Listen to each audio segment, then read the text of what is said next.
Durante más de 30 años, el Hotel Maravilla había sido la obra de mi vida. Lo construí con mis propias manos en las afueras de Valencia, cuando esta zona no era más que campos de naranjos y el aroma de azahar impregnaba el aire cada primavera. Recuerdo el día que firmamos las escrituras, Carmen y yo, con las manos temblorosas y los ojos llenos de ilusión.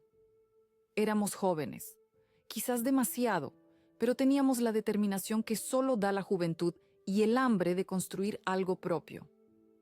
Los primeros años fueron duros. Trabajábamos desde el amanecer hasta bien entrada la noche. Carmen se encargaba de la cocina, preparando esos arroces que pronto se hicieron famosos en toda la comarca. Yo me ocupaba de todo lo demás: recepción, mantenimiento, jardinería, y hasta improvisaba como camarero cuando era necesario. No teníamos dinero para contratar personal, así que nuestras manos hacían el trabajo de 10 personas. Pero no nos importaba. Cada piedra, cada tabla, cada clavo en aquel edificio llevaba nuestro esfuerzo y nuestra pasión. El hotel fue creciendo poco a poco, como un hijo. Primero eran solo 5 habitaciones, luego 10. Después añadimos el comedor grande con vistas al Mediterráneo. Los huéspedes regresaban año tras año, primero solos, luego con sus parejas, más tarde con sus hijos. Don Javier, me decían, su hotel tiene algo especial, se respira paz aquí. Y yo sonreía, porque sabía que esa paz era el resultado de haber puesto mi corazón en cada rincón. Carmen nos dejó hace 15 años, un cáncer fulminante que no dio tregua. Fueron meses terribles, pero el hotel me mantuvo a flote. Seguí adelante por ella, porque sabía que eso es lo que habría querido. Nuestro único hijo, Alejandro, tenía entonces 28 años y acababa de casarse con Sofía, una chica de Barcelona que nunca terminó de adaptarse a nuestra forma de vida. Alejandro había estudiado empresariales en Madrid y siempre tuvo grandes ideas para modernizar el hotel, algunas buenas, otras no tanto. Yo intentaba escucharle, pero a veces chocábamos. Él hablaba de marketing digital, de reservas online y de atraer a un público internacional. Yo seguía creyendo en el boca a boca, en el trato cercano, en conocer el nombre de cada huésped. Con el tiempo, Alejandro fue tomando más responsabilidades. Primero se encargó de la contabilidad, luego de la gestión del personal. Contraté a Paco como jefe de recepción, a María para la limpieza y a Vicente para la cocina. Eran como mi segunda familia. Vicente había sido aprendiz de Carmen y conocía todas sus recetas. Los clientes seguían viniendo por aquellos arroces que ahora él preparaba con el mismo amor que mi difunta esposa. Las temporadas marcaban nuestro ritmo de vida. En verano, el hotel se llenaba de familias que buscaban la playa. Los niños correteaban por el jardín y se escuchaban risas hasta la medianoche. El otoño traía a parejas mayores que preferían la tranquilidad de la temporada baja y artistas que se inspiraban en nuestros atardeceres anaranjados. En invierno, recibíamos a grupos pequeños que celebraban reuniones familiares o empresariales. Y en primavera volvía el azahar, y con él, muchas parejas de recién casados que elegían nuestro hotel para su luna de miel. Recorría los pasillos cada mañana, antes de que los huéspedes despertaran. Comprobaba que todo estuviera perfecto. Las flores frescas en el recibidor, las cortinas bien dispuestas, ni una mota de polvo en los muebles de madera que yo mismo había barnizado tantas veces. A veces me detenía frente a la foto de Carmen, que colgaba en la entrada. «Mira lo que hemos conseguido», le susurraba. Conforme envejecía, el hotel se convertía no solo en mi responsabilidad, sino en mi orgullo y mi refugio. Veía a jóvenes empleados convertirse en profesionales bajo mi tutela.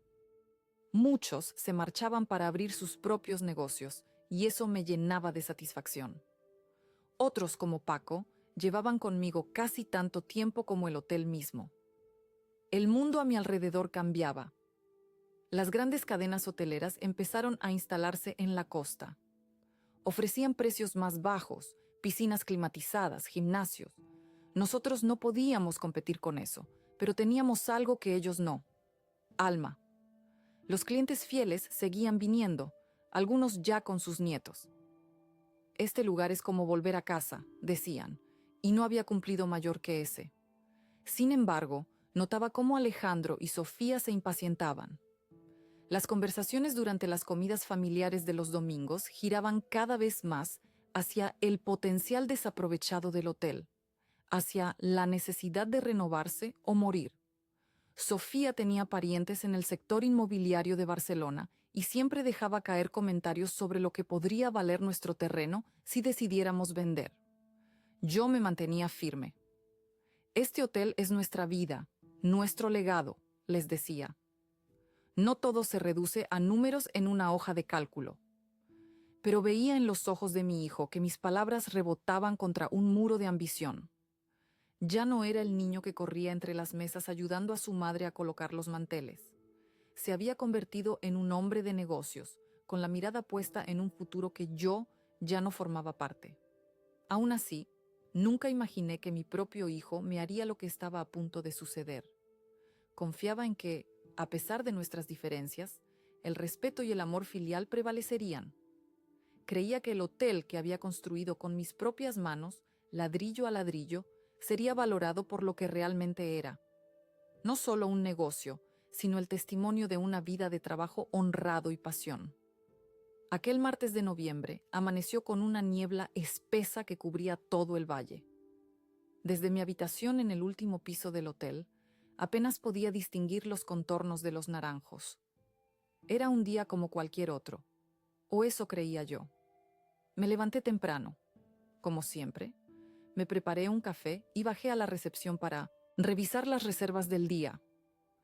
Paco aún no había llegado, así que me senté tras el mostrador y encendí el ordenador. Todavía prefería anotar las cosas en papel, pero Alejandro había insistido en digitalizar todo el sistema. Escuché la puerta principal abrirse y vi a mi hijo entrando con paso firme. Me sorprendió verlo tan temprano. Normalmente no aparecía hasta media mañana. Venía acompañado por 2 hombres de traje que no conocía y por Rafael, el hermano de Sofía, a quien había visto en algunas cenas familiares. Noté algo extraño en su expresión, una mezcla de determinación y culpa que me hizo estremecer. «Buenos días, papá», dijo Alejandro con una voz que intentaba sonar casual pero que no lograba ocultar cierta tensión. «Tenemos que hablar». Los 4 se acercaron al mostrador. Los hombres de traje permanecieron un paso atrás, como guardaespaldas silenciosos. Rafael sonreía con esa mueca de superioridad que siempre me había desagradado. «¿Qué sucede?», pregunté, intentando mantener la calma, aunque un presentimiento oscuro comenzaba a formarse en mi estómago. Alejandro dejó una carpeta sobre el mostrador y la empujó hacia mí. «Son papeles que tienes que firmar», dijo sin mirarme a los ojos. «Es lo mejor para todos». Abrí la carpeta y comencé a leer el documento que había dentro. Las palabras bailaban ante mis ojos. Traspaso de titularidad, cesión de derechos, compensación económica. Tardé unos momentos en comprender lo que estaba viendo. Era un contrato para vender el hotel. Mi hotel. El hotel que había construido con mis propias manos. «No entiendo», dije, aunque en realidad comenzaba a entenderlo todo demasiado bien. «¿Qué significa esto, Alejandro?». Mi hijo suspiró, como si le resultara tedioso tener que explicarme algo tan simple.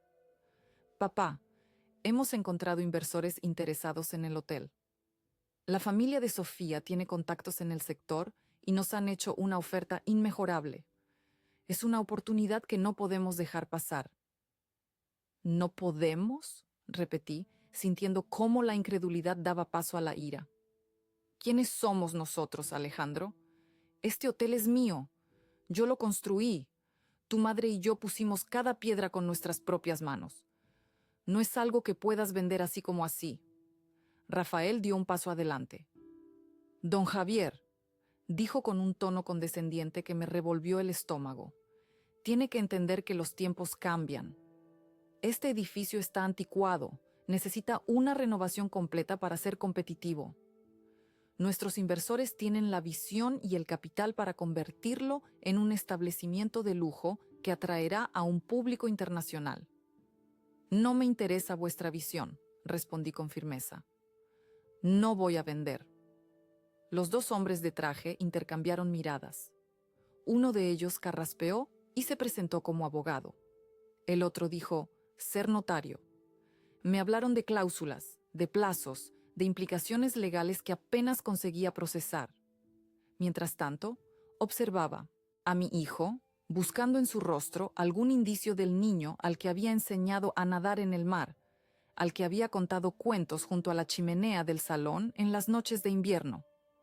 Pero solo veía a un extraño con la mirada fría y calculadora. «Papá», intervino Alejandro finalmente, «esto no es una consulta. Ya está decidido. Hace 3 meses, cuando renovamos los estatutos de la empresa familiar, firmaste un documento que me otorgaba poderes como administrador. El contrato de venta ya está en marcha». Sentí como si me hubieran golpeado en el estómago. Recordaba vagamente aquel documento. Habían sido varios papeles que Alejandro me había pedido firmar para modernizar la estructura empresarial, según sus palabras. Yo había confiado en él, como siempre. «Eso es imposible», balbuceé. «No puedes vender el hotel sin mi consentimiento. Es mi vida entera». «Legalmente puede», intervino el abogado con tono aséptico. «Y lo ha hecho. La transacción se completará en 2 semanas. Estamos aquí para informarle de los términos y de su compensación, que es bastante generosa, debo añadir». Miré el documento de nuevo. La cifra era considerable, sí, pero ¿cómo poner precio a 30 años de recuerdos? ¿Cómo compensar el haber construido algo desde cero, haberlo visto crecer, haber puesto en él tu alma? «No quiero vuestro dinero», dije, empujando la carpeta hacia ellos. «Quiero mi hotel». Rafael soltó una risita que intentó disimular con una tos. Alejandro al menos tuvo la decencia de parecer incómodo. «Papá, sé que es difícil para ti, pero tienes que ser razonable. Tienes 72 años. Ya es hora de que descanses, de que disfrutes de la vida. Con el dinero de la venta podrás comprarte un apartamento en la playa, viajar, hacer todas esas cosas que siempre quisiste hacer con mamá y nunca pudiste porque estabas atado al hotel». Sus palabras me dolieron más que cualquier golpe físico. ¿Atado al hotel? El hotel no era una carga. Era mi pasión, mi propósito. Y mencionar a Carmen en ese momento me pareció casi obsceno. Ella habría estado tan decepcionada de ver en qué se había convertido nuestro hijo. «Lo siento, Alejandro, pero no voy a firmar nada», dije con toda la firmeza que pude reunir. «Y ahora, si me disculpáis, tengo un hotel que dirigir». Me levanté para marcharme, pero Rafael me bloqueó el paso. «Don Javier, creo que no lo entiende. No tiene opción. La venta ya está en marcha. Si no firma ahora, podríamos tener que recurrir a medidas menos amigables». La amenaza flotó en el aire como un veneno invisible. Miré a mi hijo, esperando que interviniera, que defendiera a su padre frente a esa intimidación apenas velada. Pero Alejandro permaneció en silencio, con la mirada fija en el suelo.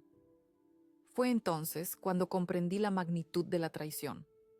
No solo estaban vendiendo el hotel sin mi consentimiento real, sino que estaban dispuestos a apartarme por la fuerza si era necesario. «Alejandro», dije con voz quebrada, «tu madre estaría avergonzada». Esas palabras por fin consiguieron una reacción. Mi hijo levantó la vista, herido, pero inmediatamente su expresión se endureció.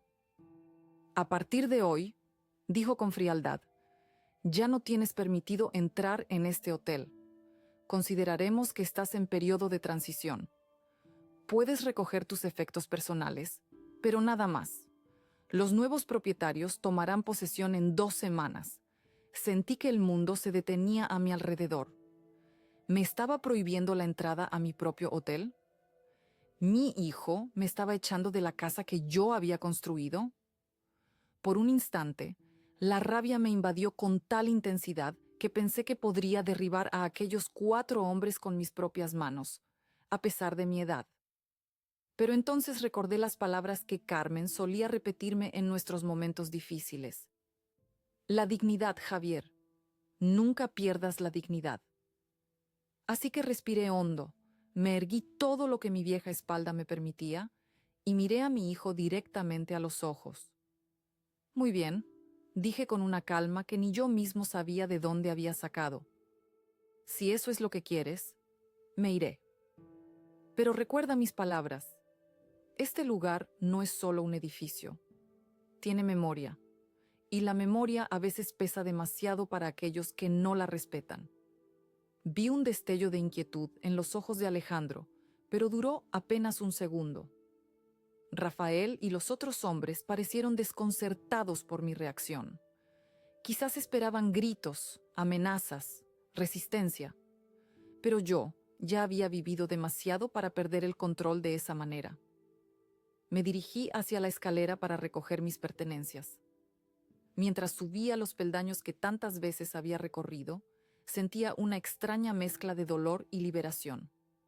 Habían querido humillarme, pero de alguna manera su crueldad me había liberado. Ya no tenía nada que perder. No habían pasado ni 3 días desde mi salida forzada del hotel, cuando los familiares de Sofía llegaron en masa desde Barcelona. Desde mi pequeño apartamento en el pueblo, a solo 2 calles de distancia, podía ver el ir y venir de coches lujosos, furgonetas de empresas de reformas y hasta un camión de una cadena hotelera internacional. El pueblo entero comentaba lo que estaba sucediendo.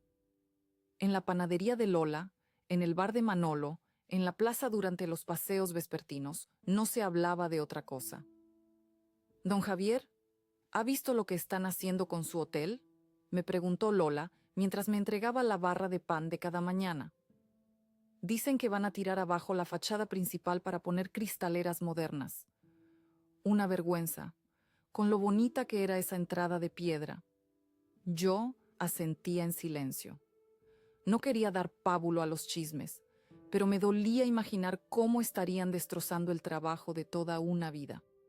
La fachada de piedra la habíamos levantado Carmen y yo con la ayuda de mi cuñado Tomás, que era albañil.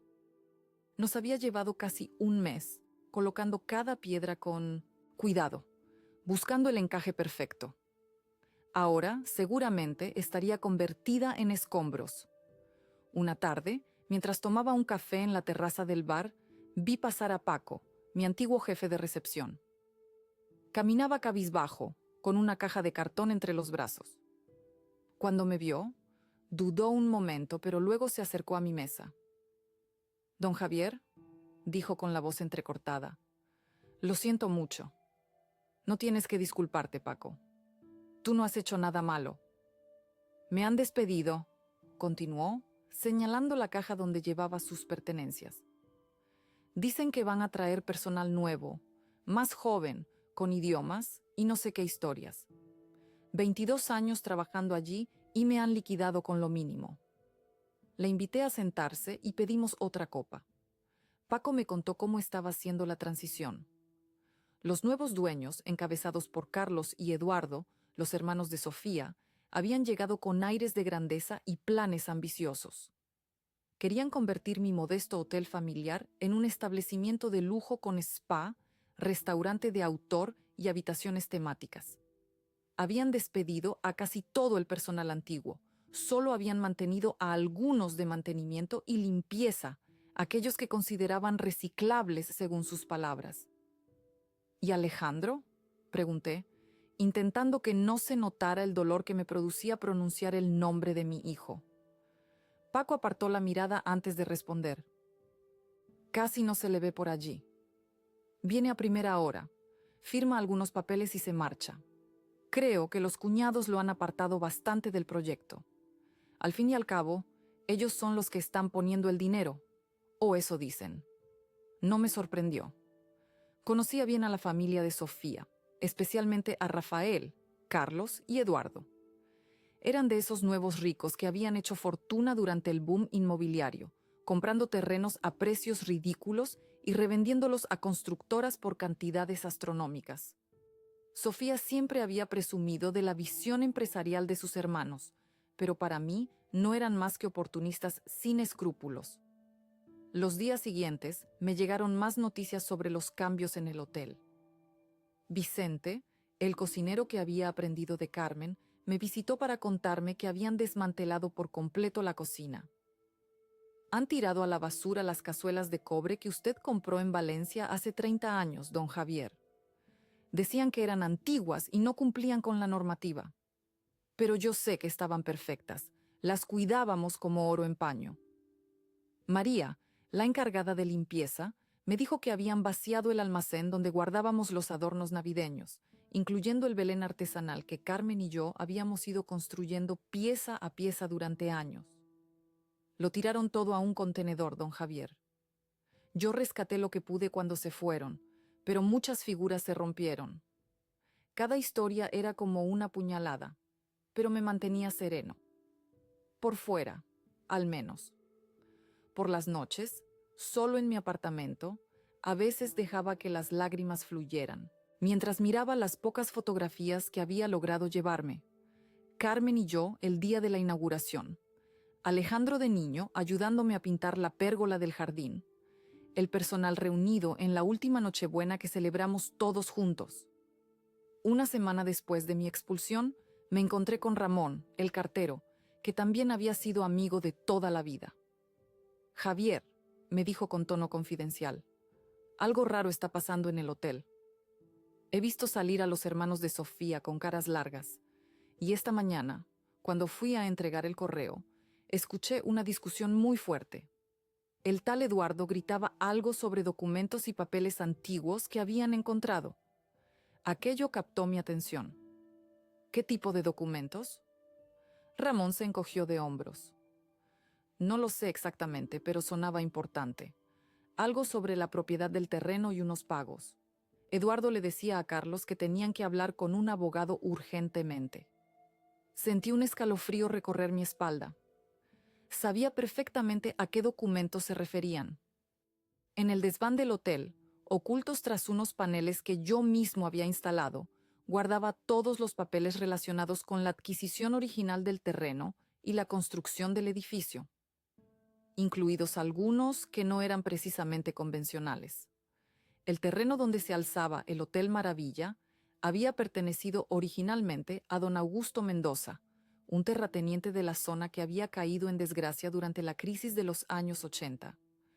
Carmen y yo habíamos conseguido comprarlo a un precio muy por debajo del mercado gracias a la intermediación de su sobrino, Martín Mendoza, que por entonces era concejal de urbanismo en el ayuntamiento. Martín había agilizado ciertos trámites y había reclasificado el terreno de agrícola a urbano en tiempo récord, a cambio de una compensación que nunca figuró en ningún documento oficial. Además, durante la construcción del hotel, hubo momentos en que el dinero escaseaba y tuvimos que recurrir a préstamos no convencionales. Esteban Lobo, un empresario local con fama de usurear, nos había facilitado liquidez en los momentos críticos, a cambio de intereses desorbitados que pagamos religiosamente durante años. Todos estos acuerdos estaban documentados en aquellos papeles que yo había guardado cuidadosamente, no por orgullo, sino como recordatorio de lo que habíamos tenido que hacer para sacar adelante nuestro sueño. No me enorgullecía haber participado en aquellas prácticas, pero eran otros tiempos, y Carmen y yo habíamos hecho lo que creíamos necesario para construir un futuro para nuestra familia. Habíamos pagado cada deuda, habíamos cumplido cada compromiso, y con el tiempo, el hotel se había convertido en un negocio perfectamente legal y respetable. Pero ahora, al parecer, aquellos viejos papeles habían salido a la luz. Y conociendo a la familia de Sofía, tan preocupada por su imagen pública y sus conexiones en Barcelona, entendí que podrían estar bastante alarmados por lo que habían descubierto. Esa noche, mientras cenaba solo en mi pequeña cocina, sonó el teléfono. Era un número que no reconocí, pero contesté igualmente. ¿Don Javier Castillo?, preguntó una voz masculina que me resultó vagamente familiar. Sí, soy yo. Soy Carlos, el hermano de Sofía. Necesitamos hablar urgentemente sobre ciertos documentos que hemos encontrado en el hotel. Su tono era tenso, casi asustado. Intenté no mostrar ninguna emoción al responder. ¿Qué tipo de documentos? Creo que usted sabe perfectamente de qué estoy hablando, respondió con un deje de irritación. Se trata de los acuerdos con Martín Mendoza y Esteban Lobo, papeles que podrían ser comprometedores. Guardé silencio unos segundos antes de responder. ¿Y qué quiere que haga yo al respecto? Ya no tengo nada que ver con el hotel, según me dejaron muy claro usted y sus hermanos. Carlos carraspeó, incómodo. Bueno, pensamos que quizás podría ayudarnos a entender el contexto de esos documentos. A fin de cuentas, usted estuvo allí, sabe cómo se hicieron las cosas. ¿Ahora quieren mi ayuda?, pregunté con cierta ironía. Hace una semana me echaron como a un perro y ahora quieren que les explique los detalles de cómo construí mi hotel. Don Javier, entiendo su enfado, pero esto es serio. Algunos de esos papeles podrían suponer problemas legales graves si caen en las manos equivocadas. En ese momento, sentí una extraña sensación de calma. Por primera vez desde que me habían arrebatado mi hotel, tenía una pequeña ventaja. Comprendo su preocupación, Carlos. Pero como usted comprenderá, ya no es mi problema. Ustedes compraron el hotel con todo lo que contenía, incluido su pasado. Ahora les toca a ustedes gestionarlo. Pero, comenzó a protestar. Buenas noches, Carlos, le interrumpí, y colgué el teléfono. Me quedé mirando por la ventana hacia la colina donde se alzaba mi hotel. Las luces del edificio brillaban en la oscuridad, como siempre habían hecho. Pero ahora, por primera vez en semanas, sentí que no todo estaba perdido. El hotel seguía allí, y de alguna manera también lo hacía una parte de mí, escondida entre sus paredes, en forma de viejos documentos que ahora atormentaban a sus nuevos propietarios. La llamada de Carlos aquella noche fue solo el comienzo. Durante los días siguientes, mi teléfono sonó varias veces, pero decidí no contestar. Que sufrieran un poco, que sintieran la incertidumbre que yo había sentido cuando me arrebataron mi vida de un plumazo. Me dediqué a pasear por el pueblo, a tomar café en la plaza y a charlar con los vecinos que, solidarios, me contaban los últimos acontecimientos del hotel. Según Teresa, la florista cuya hija Lucía trabajaba ahora como camarera eventual en el hotel, los hermanos de Sofía habían paralizado temporalmente las obras de renovación. Dicen que han encontrado problemas estructurales. Me comentó mientras regaba los geranios de su tienda. Pero Lucía escuchó que en realidad están esperando a que venga un abogado de Barcelona para revisar unos papeles. Manolo, el del bar, me confirmó que había notado un cambio en el ambiente. Los señoritos de Barcelona ya no vienen tan gallitos al aperitivo, me dijo mientras me servía una caña. Antes pedían champán francés y hablaban a gritos de sus planes. Ahora se sientan en la esquina con caras largas y hablan en susurros. Algo gordo ha pasado, don Javier. Me enteré por Ramón, que seguía llevando el correo al hotel, que había sido en las habitaciones del último piso donde habían encontrado los documentos. Precisamente en la 312, una habitación que rara vez utilizábamos para huéspedes y que yo había adaptado como pequeño almacén para objetos personales. Allí, detrás del armario empotrado, había un panel que daba acceso a un pequeño hueco en la pared. Un escondite perfecto para guardar aquellos papeles que, sin ser ilegales, prefería mantener lejos de miradas indiscretas. Estaban haciendo un inventario de todas las habitaciones, me contó Ramón. Y al mover el armario para cambiarlo por uno más moderno, descubrieron el panel. Eduardo, el mayor de los hermanos, se encerró allí durante horas revisando los documentos. Cuando salió, estaba blanco como el papel. No me extrañaba. Entre aquellos documentos no solo estaban los acuerdos con Martín Mendoza y Esteban Lobo, también había cartas de otros propietarios de la zona que habían vendido sus terrenos bajo presión del ayuntamiento durante la expansión turística de los años 90.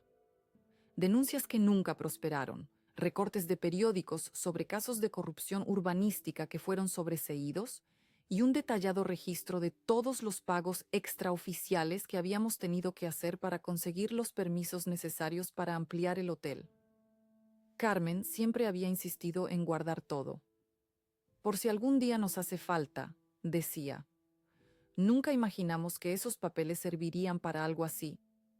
Al quinto día después de la llamada de Carlos, recibí una visita inesperada. Estaba regando las macetas de mi pequeño balcón cuando sonó el timbre. Al abrir la puerta, me encontré cara a cara con Eduardo, el mayor de los hermanos de Sofía. A diferencia de las otras veces que lo había visto, con su traje impecable y su actitud arrogante, ahora llevaba vaqueros y una camiseta arrugada. Tenía ojeras pronunciadas y un tic nervioso en el ojo izquierdo. «Don Javier», dijo, intentando mantener la compostura.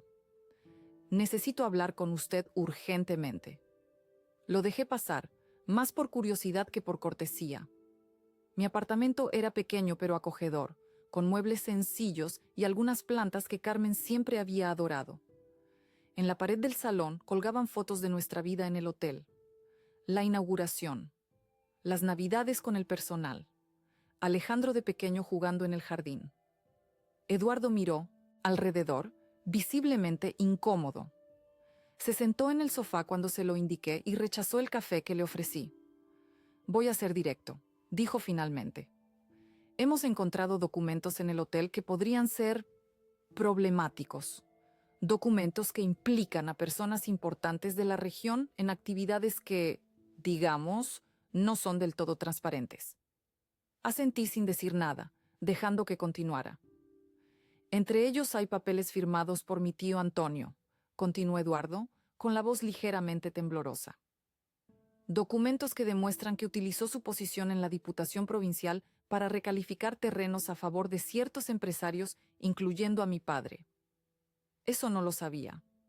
Antonio Ferrer, el tío de Sofía y sus hermanos, había sido un político influyente en la provincia durante los años 90.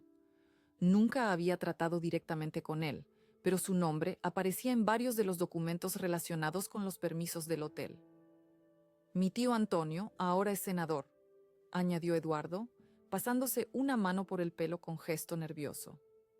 «Y mi padre está a punto de ser nombrado presidente de la Cámara de Comercio de Barcelona. Si estos documentos salieran a la luz». Dejó la frase en el aire, pero su implicación era clara. El escándalo podría arruinar a su familia, tanto social como profesionalmente. «¿Y qué quiere que haga yo?», pregunté con calma. «Como ya le dije a su hermano Carlos, ustedes compraron el hotel con todo lo que contenía. Esos papeles ahora son suyos». Eduardo me miró con una mezcla de desesperación y rabia contenida. «Don Javier, seamos razonables. Estos documentos no tienen nada que ver con la transacción comercial. Son papeles personales suyos que comprometen a personas inocentes». «¿Inocentes?», repetí con cierta ironía. «Su tío y su padre utilizaron su influencia para enriquecerse a costa de pequeños propietarios como yo. Tuve que pagar comisiones ilegales para conseguir permisos a los que tenía derecho. ¿Le parece eso inocente?». Eduardo se removió incómodo en el sofá. Eran otros tiempos, don Javier. Todo el mundo hacía ciertas concesiones para sacar adelante sus negocios. Pero ahora estamos en otra época. Mi tío ha impulsado leyes contra la corrupción. Mi padre dona a organizaciones benéficas. Han cambiado. «Como yo», respondí. «Yo también he cambiado. Antes era el propietario de un hotel construido con mi esfuerzo y el de mi difunta esposa. Ahora soy un viejo al que han echado a la calle sin consideración». Vi cómo Eduardo tragaba saliva, consciente de la dureza de mis palabras. Por un momento pareció genuinamente avergonzado. «Mire», dijo finalmente, «podemos llegar a un acuerdo. Estamos dispuestos a ofrecerle una compensación adicional por esos documentos, o incluso podríamos reconsiderar algunos aspectos de la venta del hotel». Así que ahí estaba. El miedo les había hecho más razonables.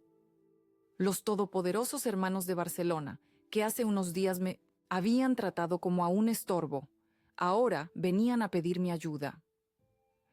¿Qué aspectos exactamente?, pregunté, intentando que no se notara mi interés. Eduardo dudó un momento.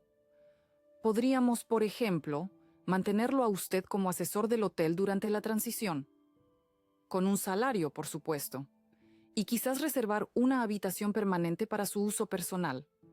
La oferta era tentadora, pero insuficiente. No quería migajas de lo que había sido mi vida entera. Tendría que pensarlo, dije finalmente. No es una decisión que pueda tomar a la ligera. Eduardo se levantó, visiblemente aliviado de que al menos no hubiera rechazado su propuesta de plano.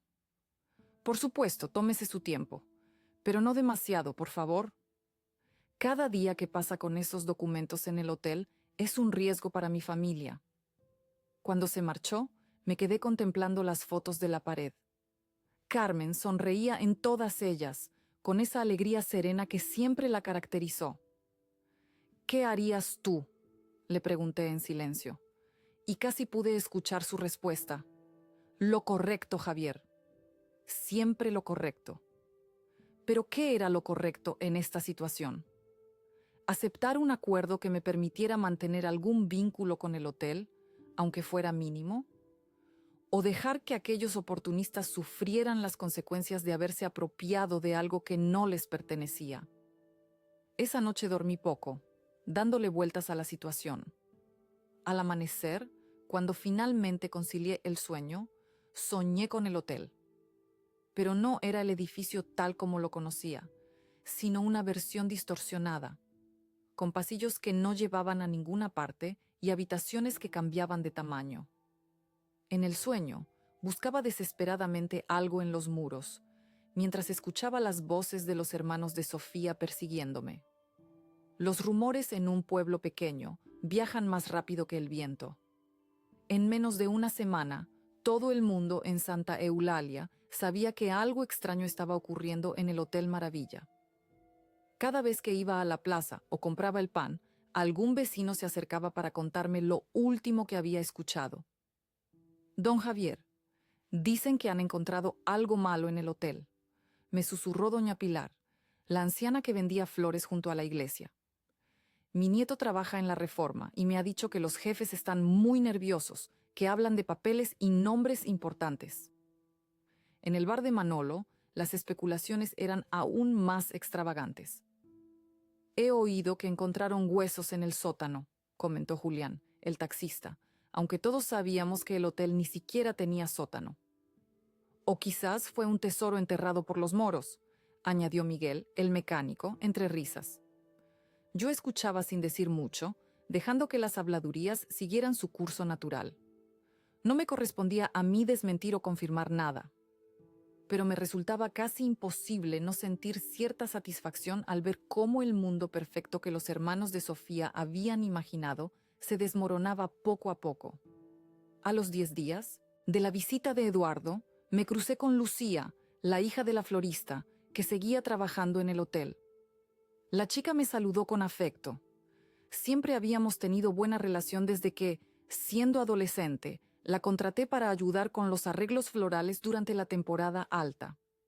Don Javier, no se imagina cómo están las cosas por allí, me dijo, bajando la voz, aunque estábamos solos en la calle del mercado. Los hermanos se pelean constantemente. Eduardo culpa a Carlos por no haber revisado bien los documentos de compra, y Carlos dice que fue Rafael quien insistió en adquirir el hotel sin una auditoría completa. ¿Y qué hay de mi hijo?, pregunté, intentando que no se notara el nudo que se me formaba en la garganta cada vez que pensaba en Alejandro. Lucía desvió la mirada, incómoda. Su hijo apenas aparece por allí. Creo que él y la señora Sofía están teniendo problemas. El otro día los escuché discutir en el despacho. Ella le echaba la culpa de todo lo que está pasando.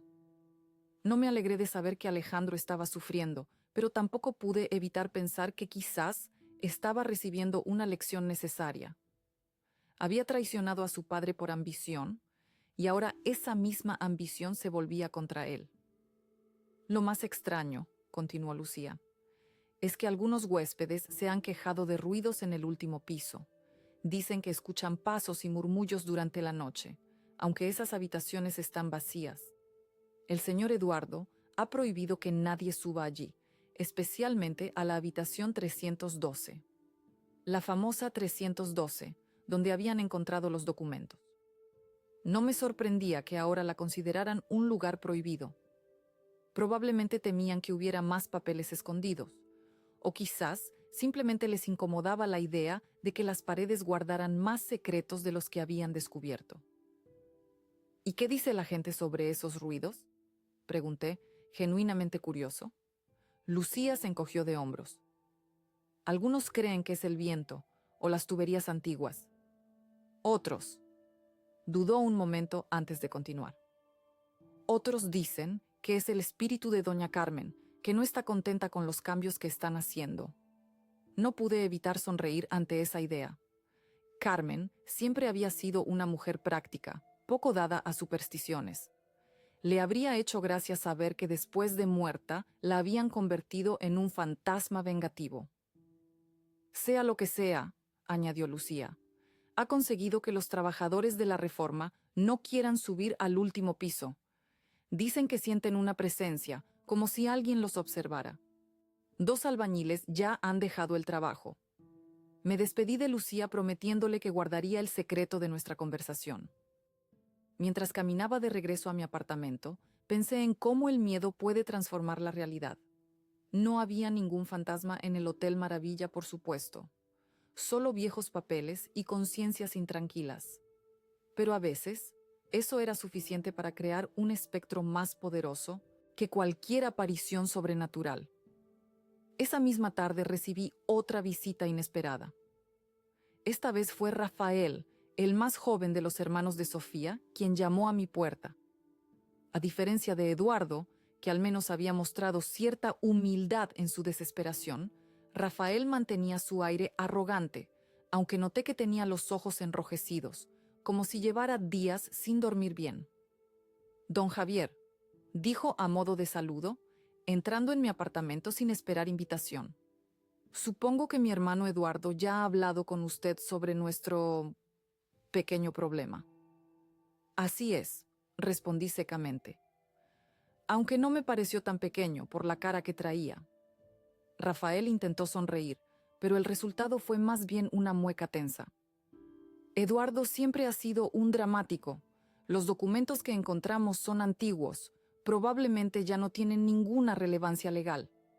Pero por supuesto preferimos ser cautelosos». «Cautelosos», repetí. Una buena cualidad que deberían haber aplicado antes de echarme de mi propio hotel. Vi cómo Rafael apretaba la mandíbula, conteniendo una respuesta airada. Finalmente, tras un visible esfuerzo por controlarse, habló con tono conciliador. «Mire, don Javier, todos cometemos errores. Quizás fuimos precipitados en la forma de gestionar la transición. Pero ahora estamos dispuestos a rectificar. Mi hermano le habrá mencionado nuestra oferta. Me habló de mantenerme como asesor y de una habitación permanente para mi uso». Rafael asintió. «Exacto.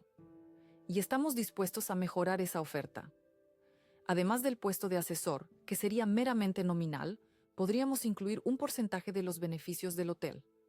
Digamos un 5% anual. Y por supuesto, una suma en efectivo por los documentos». «¿Nominal?», pregunté, sintiendo cómo la indignación crecía dentro de mí. «Es decir, que sería un títere, una figura decorativa para que los antiguos clientes crean que todo sigue igual». Rafael tuvo la decencia de parecer incómodo. «No exactamente. Valoramos su experiencia, don Javier.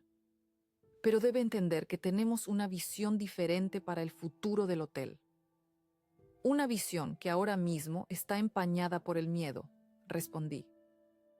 «He oído que tienen problemas con los trabajadores de la Reforma, que nadie quiere subir al último piso». Vi cómo Rafael palidecía ligeramente. «Supersticiones absurdas», murmuró. «Gente de pueblo, ya sabe cómo son. Ven un ratón y creen que es un fantasma». «No siempre son ratones», dije con calma. «A veces son las conciencias intranquilas, o los secretos guardados durante demasiado tiempo en las paredes. Rafael me miró fijamente, con una mezcla de irritación, y me pareció un atisbo de miedo genuino. ¿Está intentando asustarme, don Javier? Porque si es así, debe saber que no creo en fantasmas ni en maldiciones. Yo tampoco, respondí con sinceridad, pero creo en la justicia. A veces tarda en llegar, pero siempre encuentra su camino. Rafael se levantó bruscamente. Mire, no tengo tiempo para acertijos. ¿Va a aceptar nuestra oferta o no? Necesitamos esos documentos, y usted necesita asegurar su futuro. Es un trato justo.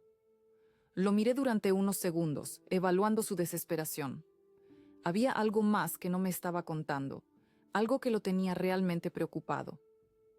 ¿Qué más han encontrado en el hotel, Rafael?, comenté directamente. Porque me da la impresión de que no son solo los documentos lo que les preocupa. Rafael desvió la mirada, confirmando mis sospechas. No sé a qué se refiere. Creo que sí lo sabe. Los rumores dicen que hay algo más, algo que está asustando a sus trabajadores, algo que hace que los huéspedes escuchen ruidos por la noche. ¡Tonterías!, espetó Rafael, pero su voz tembló ligeramente. Solo son las cañerías antiguas y el viento que se cuela por las ventanas mal selladas. Nada que no se pueda arreglar con una buena reforma. Si usted lo dice, concedí, sin insistir más. En cuanto a su oferta, necesito pensarlo detenidamente. No es una decisión que pueda tomar a la ligera. Rafael asintió, visiblemente aliviado de poder dar por terminada nuestra conversación. Por supuesto. Tómese su tiempo, pero no demasiado. Tenemos inversores esperando y el proyecto no puede demorarse indefinidamente.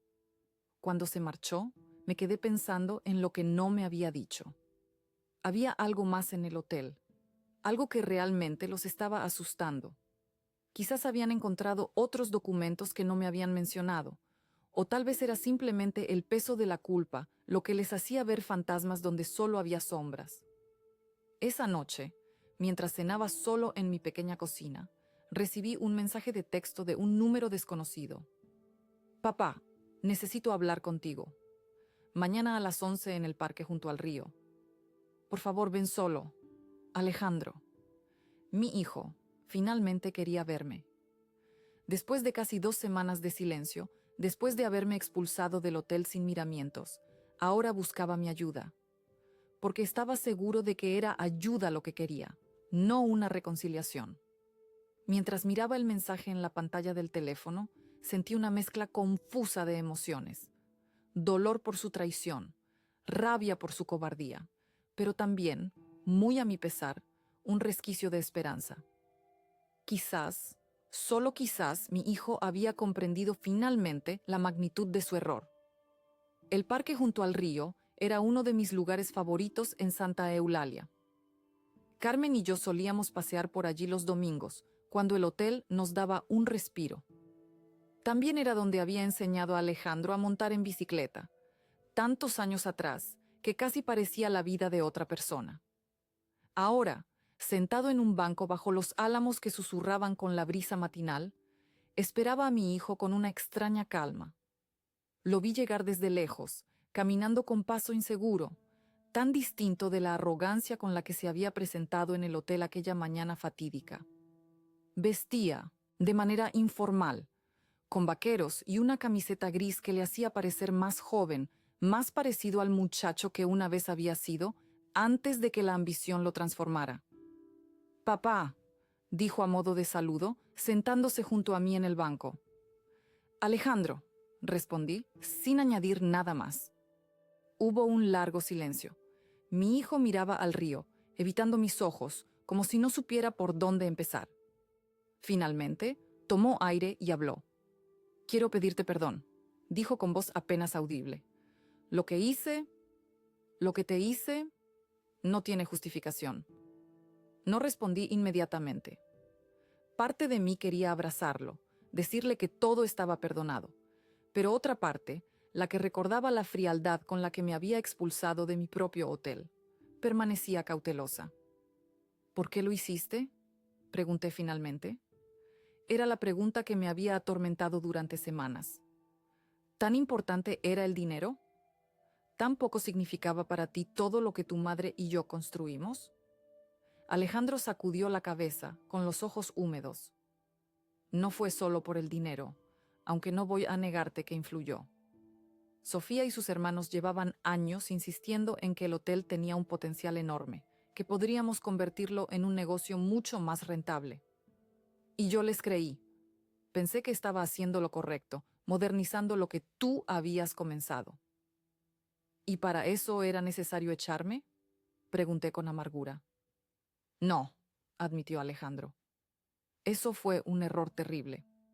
Dejé que Rafael y Carlos me convencieran de que eras un obstáculo para el progreso, que nunca aceptarías los cambios necesarios.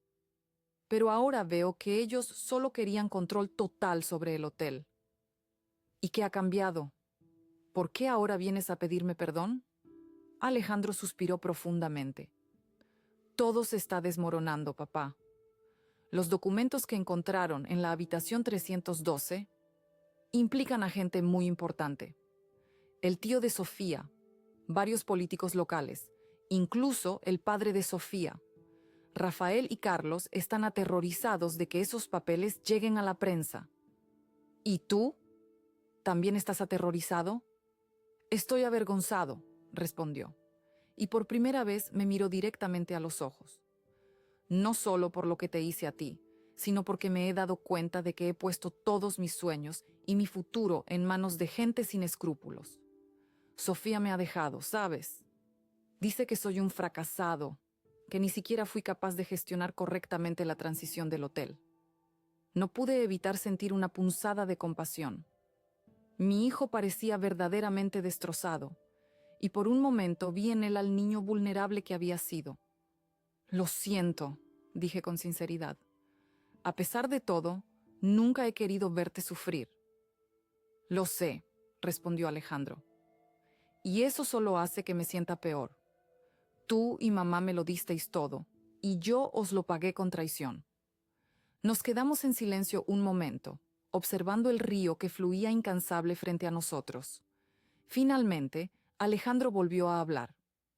Hay algo más que debes saber, dijo con tono grave. Los documentos no son lo único que está asustando a los hermanos de Sofía. Hay algo extraño en el hotel, algo que no saben explicar. ¿A qué te refieres? Al principio pensé que eran tonterías, supersticiones de los trabajadores. Pero luego yo mismo lo experimenté. Estaba solo en el último piso, revisando la habitación 312, cuando sentí... no sé cómo describirlo. Como si alguien estuviera observándome. Escuché pasos detrás de mí, pero cuando me giré, no había nadie. Y luego, un aroma a naranja y canela. Mi corazón dio un vuelco. Era el perfume de Carmen, la colonia que ella misma preparaba cada invierno. Papá, sé que suena a locura, continuó Alejandro, pero no soy el único que lo ha notado. Los trabajadores se niegan a subir solos al último piso. 2 huéspedes han cancelado sus reservas porque dicen que escuchan a una mujer cantando por la noche. Y Rafael jura que vio una figura femenina junto a la ventana de la 312, pero cuando fue a mirar, la habitación estaba vacía. Son los remordimientos, dije, aunque una parte de mí quería creer que Carmen, de alguna manera, estaba defendiendo lo que habíamos construido juntos. La culpa puede jugarnos malas pasadas. Quizás, concedió Alejandro, pero sea lo que sea, está hundiendo el proyecto. Los inversores están nerviosos, las obras están paradas, y los hermanos de Sofía se echan la culpa mutuamente. Rafael incluso ha sugerido vender el hotel, cortar las pérdidas y marcharse. ¿Y qué quieres que haga yo?, pregunté, aunque ya intuía la respuesta. Necesitamos tu ayuda, papá. Necesitamos que vuelvas al hotel, que hables con los trabajadores, que les digas que todo está bien. Y necesitamos que nos ayudes con los documentos, que nos expliques exactamente qué significan y cómo podemos manejar la situación. Lo miré largamente, procesando su petición. Era casi poético. Aquellos que me habían expulsado sin miramientos ahora mendigaban mi regreso. Pero no sentía el placer vengativo que quizás habría esperado. Solo una profunda melancolía por todo lo perdido. Alejandro, dije finalmente, no voy a volver al hotel como un apagafuegos para solucionar los problemas de los hermanos de Sofía. Lo que hay en esos documentos son hechos reales, acuerdos que tu madre y yo tuvimos que hacer para sobrevivir en un mundo que no era justo. No puedo borrarlos ni explicarlos de manera que dejen de ser comprometedores. Vi la decepción en su rostro, pero continué. Sin embargo, estoy dispuesto a hacer algo por ti. No por ellos, sino por ti. Puedo ayudarte a entender esos documentos, a contextualizar lo que significaban en aquella época. Y puedo hablar con algunas de las personas mencionadas, ver si están dispuestas a ofrecer algún tipo de acuerdo, pero con una condición. ¿Cuál?, preguntó Alejandro, con un destello de esperanza en los ojos. Que recuperes el control del hotel, que les compres su parte a los hermanos de Sofía. Sé que ahora mismo estarán dispuestos a vender, y probablemente a un precio más bajo del que pagaron. Alejandro me miró sorprendido. Pero papá, no tengo ese dinero. Y después de todo lo que ha pasado, ningún banco me daría un préstamo para algo así. Yo tengo algunos ahorros, respondí. No es mucho, pero podría ser suficiente para un pago inicial, especialmente si los hermanos de Sofía están tan desesperados como dices. Y conozco a personas en el pueblo que estarían dispuestas a invertir en el hotel si saben que estás al frente, con mi apoyo. ¿Harías eso por mí?, preguntó Alejandro con la voz quebrada. Después de cómo te traté, lo haría por el hotel, respondí con honestidad. Por lo que tu madre y yo construimos. Y sí, también por ti. Porque a pesar de todo, sigues siendo mi hijo. Alejandro no pudo contener las lágrimas. Se inclinó hacia mí y me abrazó, algo que no hacía desde que era adolescente.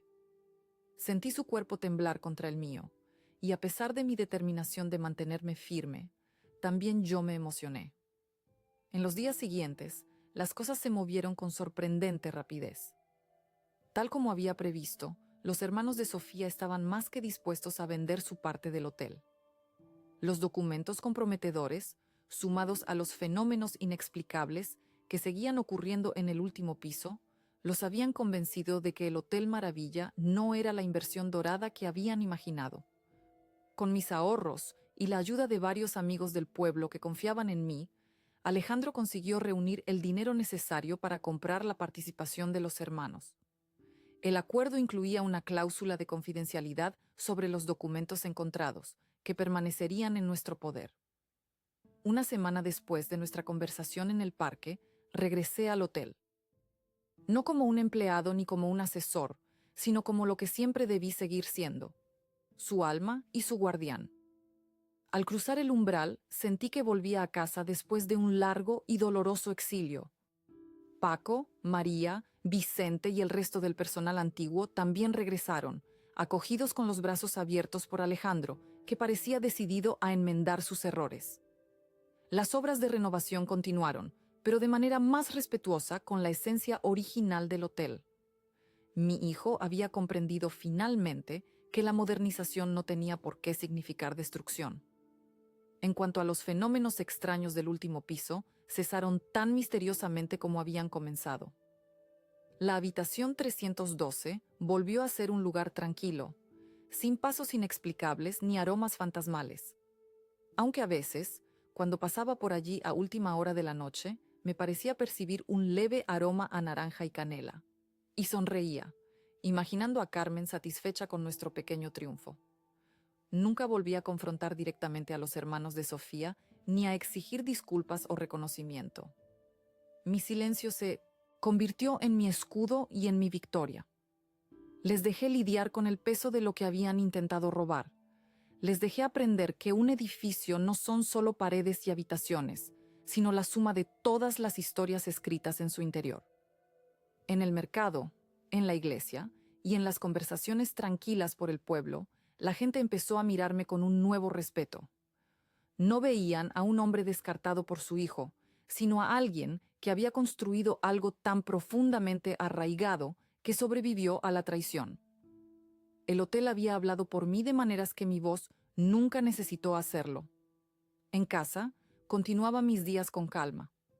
Cocinaba mis comidas, regaba mis plantas y caminaba por las mismas calles sin amargura. Sabía la verdad. Ellos habían podido tener la escritura durante un breve tiempo, pero nunca poseyeron realmente el hotel. Siempre llevaría mi nombre, mi trabajo y mi memoria. Y esa era una victoria que jamás podrían borrar.